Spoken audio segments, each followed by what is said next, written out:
A dream come true? Since the beginning of time, through science and fiction, we have constructed stories and realities about who we are and the rest of nature surrounding us. Cosmos and the unknown have played a crucial role in these narratives, and they continue to evolve as we discover, learn, fail, and hope. Attempting to permanently expand the human sphere to outer space has until now belonged to the world of fiction, in part, because of a lack of accessibility. In reality, experiencing the brute physical restraints of a foreign atmosphere, facing the psychological impacts of a lifeless world, or possibly encountering extraterrestrial biology, will significantly alter the stories we tell ourselves about space exploration, our own existence, and our sense of meaning and purpose. Space development and exploration have suddenly been thrust into the mainstream agenda and discourse. From the bold and ambitious plans of Richard Branson's Virgin Galactic, Elon Musk's SpaceX, and Jeff Bezos' Blue Origin, to smaller companies and fast-developing space nations such as China and India, the new space age is rapidly taking form. It has emerged as a puzzle board of different plans, visions, interests, and goals, which seek to both ignite public excitement and exert status of power. In the shadows of the spectacles, headlines, and bold statements of the megacompanies and government actors, less audible voices are collecting their strength and gathering in numbers. These voices tell different stories and articulate various concerns regarding this new sphere of human activity.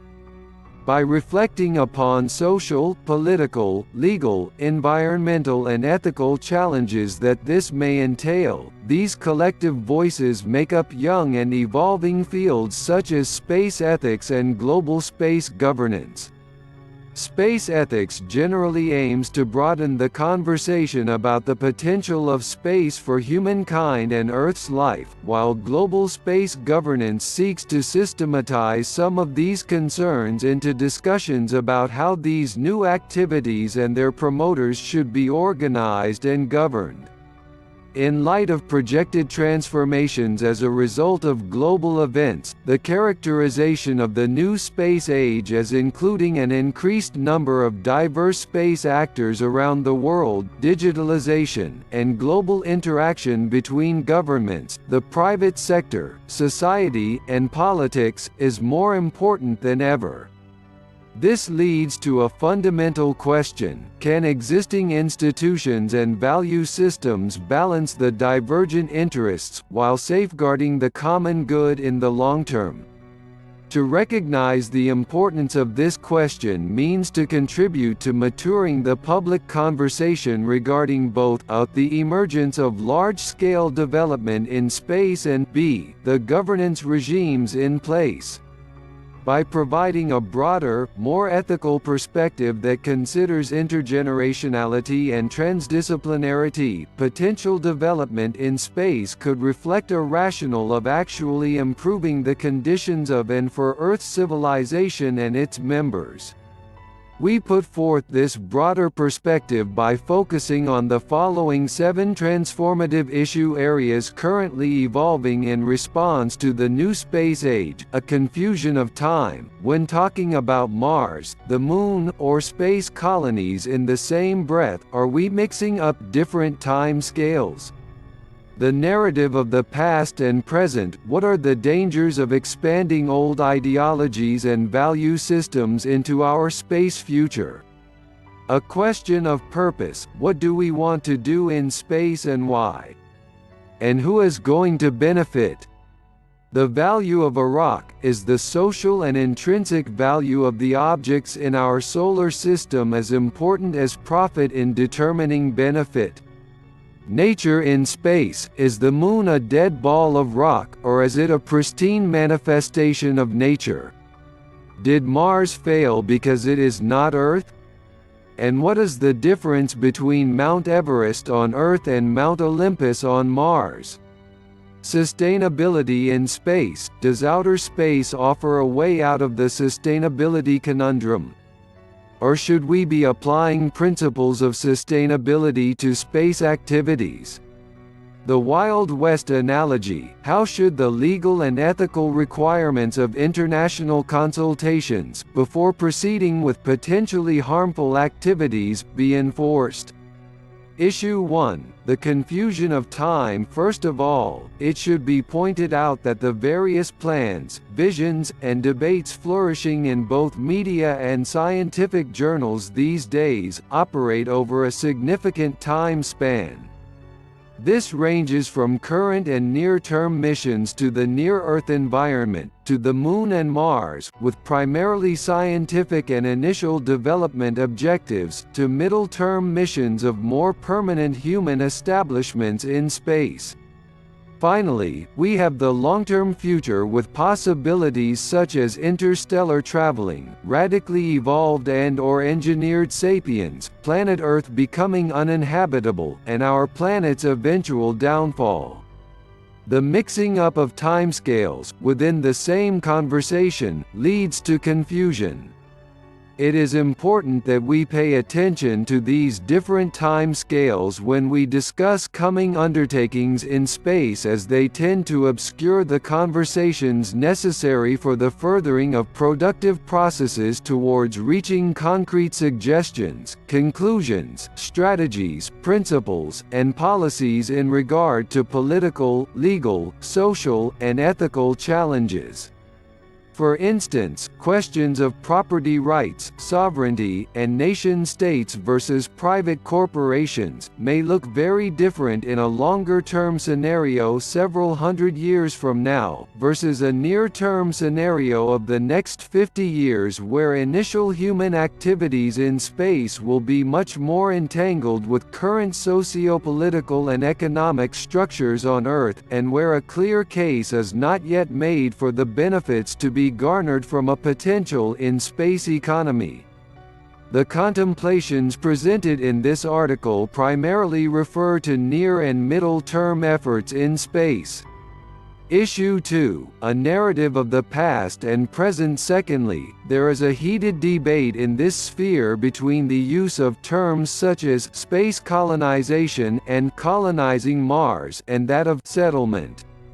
This debate is concerned with the continuation of a certain narrative, ideology, and definition of development, which can be translated into a specific set of values. In short, this means that there is a specific story being continued by the dominant voices shaping the new space age, one of capitalism, industrialism, and individualism, bearing historic legacy to the ideologies and value systems of colonization, anthropocentrism, and human instrumentalism. This negative interpretation is, first of all, not globally agreed upon.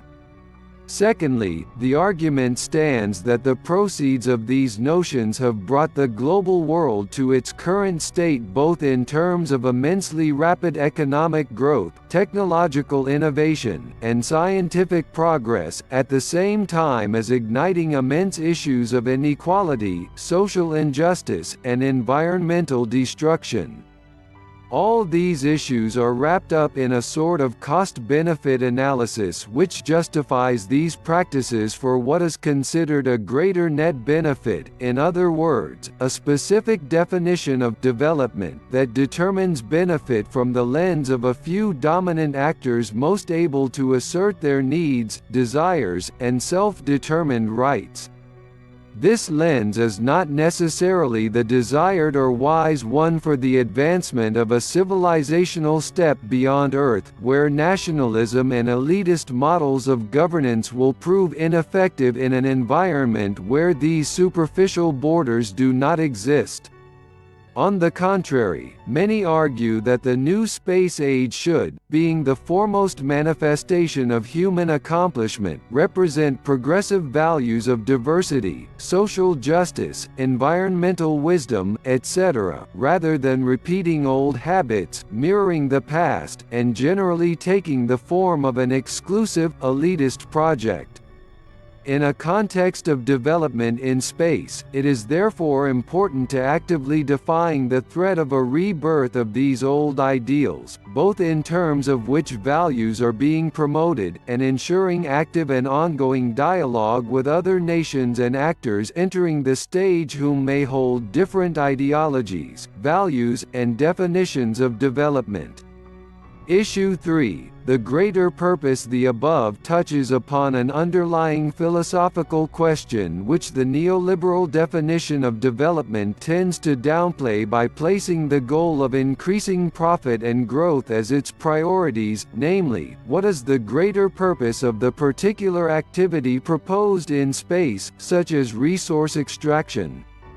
For example, is it an infrastructural step towards becoming a multiplanetary species, or is it a manner of lifting environmentally destructive practices off Earth? Or something else entirely? In all cases, we need to answer the following 3 questions: what will be the greater benefits and how do we allocate the benefits?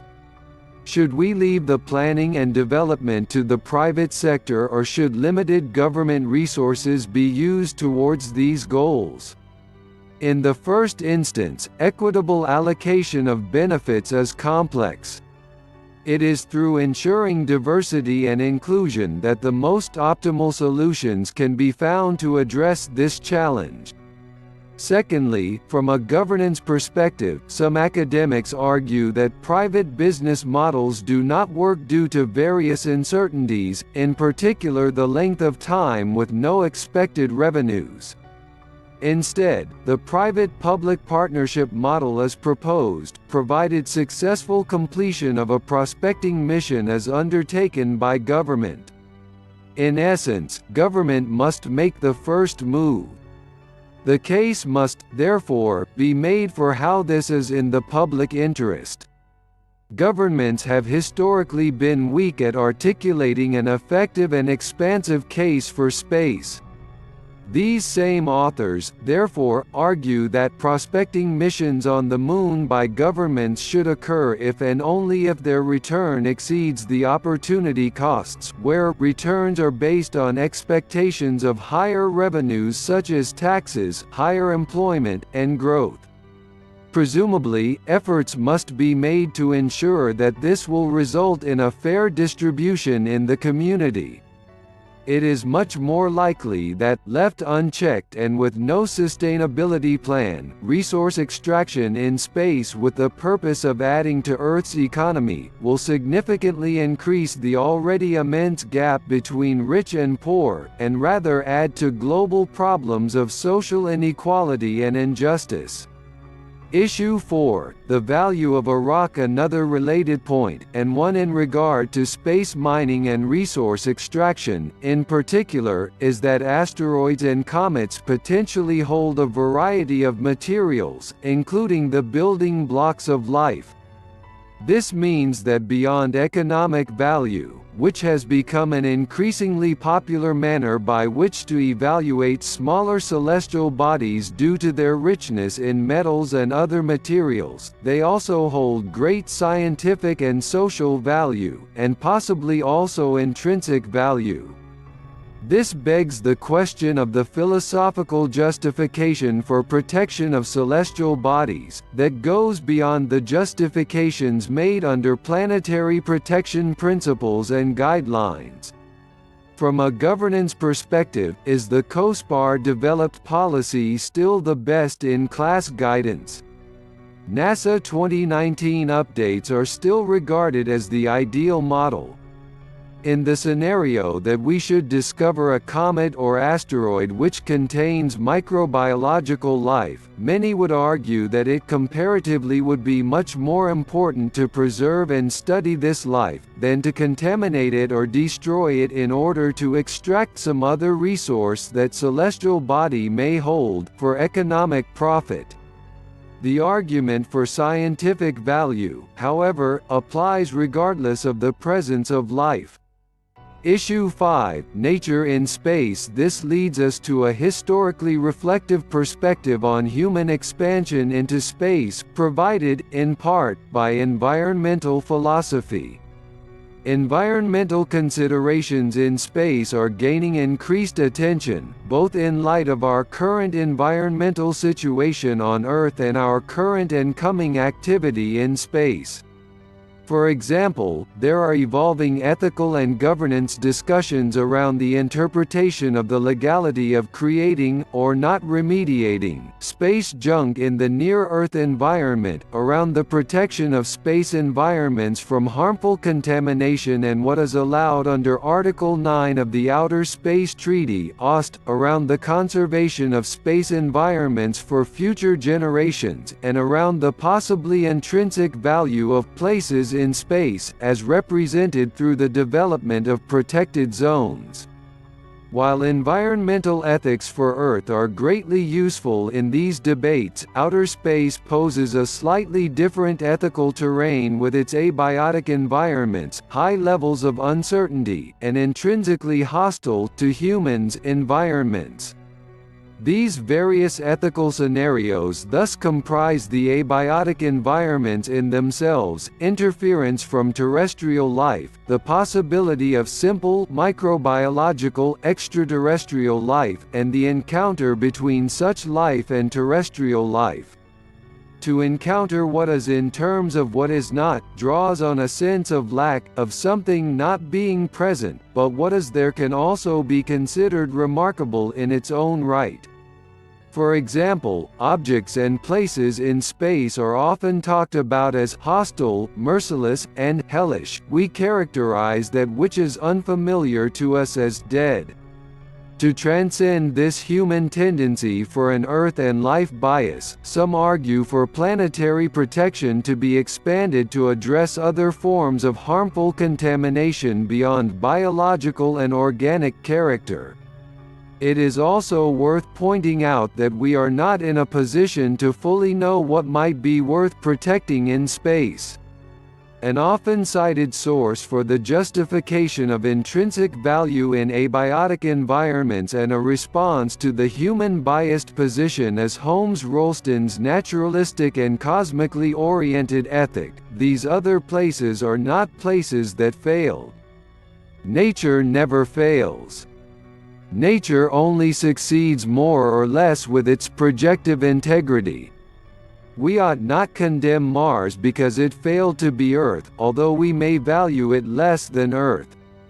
Learning to appreciate these alien places for what they are in themselves, not deprecating them for what they fail to be, will provide an ultimate test in nature appreciation. Other components in the universe may be irrelevant to us, but irrelevance for one generation of one specific species in one specific spatiotemporal location does not necessarily equal that those other components have no value.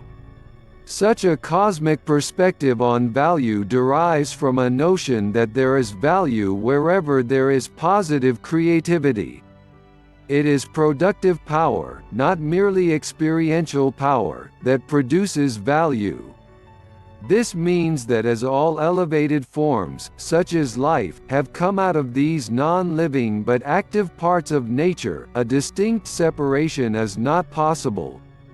Nature is not passive until acted upon by life and mind. Complex appreciation of abiotic environments has also evolved for certain locations on Earth. Places like the Grand Canyon, the Sahara Desert, Mount Everest, and the frozen landscapes of the poles are not primarily valued by humans for what organic or biological life they may hold, but for their aesthetic quality, and how such environments psychologically affect us. However, looking at the way we treat an environment that we do find valuable and cannot function without Earth, explains the complexity of finding intrinsic value for places that cannot sustain life. An illustrative example of the diversity of conceptualizations and evaluations of places in space happened at a 2018 conference in Berlin where AO argued the above point, only to be followed by a corporate presentation that compared the Moon to a giant gas station. Issue 6, Sustainability in Space. From this contemplation on nature in space, it is logical to move on to an argument regarding sustainability. The narrative of space sustainability has widened and proliferated in the context of increasing activities such as megaconstellations, the threat of collision and interference with the operation of space objects, permanent establishments, and space mining, which may affect the long-term sustainability of space activities. Guidelines adopted by the UN are slowly being adopted into national legislative and policy frameworks, but calls persist for better space situational awareness. Through measurement, we can actually make better decisions. However, based on analogies and our historical behavior on Earth, the narrative of space resource extraction tends to be framed as a modern gold rush. As soon as we get our hands on these resources, all our issues related to unsustainability on Earth are solved. In reality, humankind has no means of knowing whether cosmic resources will be available to us through our means of technology and appropriation at a ratio that would eliminate any concept of sustainability. This means that a concept of sustainability will to a very real degree also apply for humans in space for at least the near future.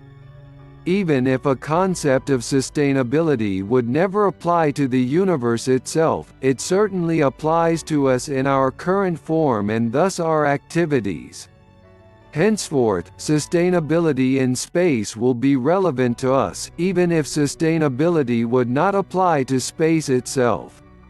As such, issues of rights, ownership, fair distribution, and not at least, what the resource is meant to be used for, will apply just as they do for rare and valuable resources on Earth.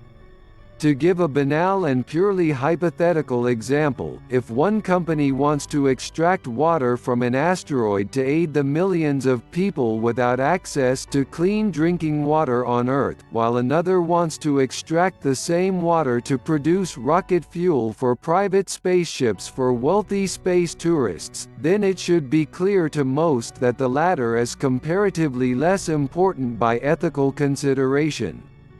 Issue 7, Space is not the new Wild West. Finally, it should be emphasized that the need for a new appropriate legal and policy foundation for these new multi-stakeholder ventures is yet to be agreed upon and implemented in international law. Some states, US, Luxembourg, however, have taken unilateral leadership to stimulate regulatory regimes with respect to resource exploitation. The lack of universal regulation, as well as unilateral actions of states, should not, however, translate into a principle of first come first served in space, or other Wild West analogies. This is one of the most actively discussed topics in the socio-political and philosophical debates concerning the new space age and perhaps one of the most pressing issues. It has been a popular strategy among corporate initiatives to attempt to argue that there is a loophole in the OST due to its failure to specifically mention individual private entities. This, however, is addressed as national activities must be carried out in conformity with the provisions of the treaty.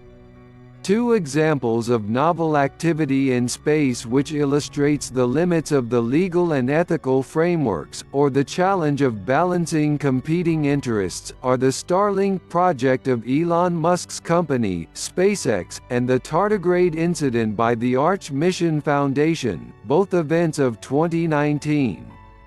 Starlink is a project which proposes to launch over 12,000 satellites for global internet access and has caused major problems for astronomers and is potentially aesthetically changing our view of the sky from Earth. The underlying problem, however, is the lack of any international structure to guide these megaprojects and evaluate their effects on society, as they have planetary and intergenerational implications. This problem equally applies to other global trends such as climate change. The ASU Interplanetary Initiative Space Advisory Pilot Project, which both authors are a part of, is one such project that seeks to highlight these social implications. The Just Space Alliance is another. The tardigrade incident refers to the event where the U.S. nonprofit Arch Mission Foundation added thousands of micro-animals called tardigrades to an Israeli lunar lander at the last minute, which then crash-landed on the Moon. Tardigrades, the toughest life form known to Earth, have been proven to survive unprotected in space. The goal of the Arch Mission Foundation is to create a digital and biological backup of planet Earth in space, but the team failed to inform both Israel and the US about including the tardigrades in the cargo, and as such there was no governmental approval. Under Article 6 of the OST, the activities of non-governmental actors shall require authorization and continuing authorization by the appropriate party. Besides the state of the micro-animals on the Moon, questions remain concerning who the appropriate party was. Both issues hinge on the lack of appropriate international consultations before proceeding, as well as the threat of harmful contamination or harmful interference with places and activities in space, as laid out by Article 9 of the OST. Before we even think of new regimes, how do we ensure enforcement and adherence to the tenets and objectives of the ones we already have? Further, consideration of morals and ethics must accompany any legal interpretation, as that is a matter of potential deadlock. To address this, new dispute resolution mechanisms should be explored. Calling for a transdisciplinary and intergenerational perspective, these concerns about how we may go about shaping the new space age reflect the dark sides of our socio-political and environmental past and present. Those of us carrying these concerns aim to ask whether we ought to continue and expand certain practices and ways of being into space and the future, or if this civilizational event, on the contrary, provides an opportunity to do things differently. The serious debate is whether there is actually something about space that should make us act differently, in the face of our shortcomings on Earth. What we decide today will determine what we do in the future. If we continue to use the value systems and ideologies of the past to guide the development of legal and policy guidelines, this will fail to balance divergent interests and safeguard the common good in the long term. To address this, in light of the Sustainable Development Goals, particularly 16 Sudanese pounds, the time is now to promote peaceful and inclusive societies through strong institutions. While the UNCOPUOS has governed space exploration since the 1950s, a new institution where both intergenerationality and transdisciplinarity are a focus may better serve the greater good, because these two perspectives offer an opportunity to take us beyond our own individuality. If we collectively make the decision to act transformatively, ushering in the new space age can be a light that provides a promising opportunity to represent values of altruism, diversity, and environmental wisdom. In short, if the overarching objective is to expand the sphere of Earth's civilization into space, then that should include the rationale of improving Earth's civilization and the conditions for and of its members, through articulating and implementing meaningful common objectives. Andrea O is a space ethicist, researcher and advisor in future studies at www.andreao.com. Tamibi Oganaba Jinti is an assistant professor at the School for the Future of Innovation in Society at Arizona State University (ASU), with a courtesy appointment at the Sandra Day O'Connor College of Law, ASU.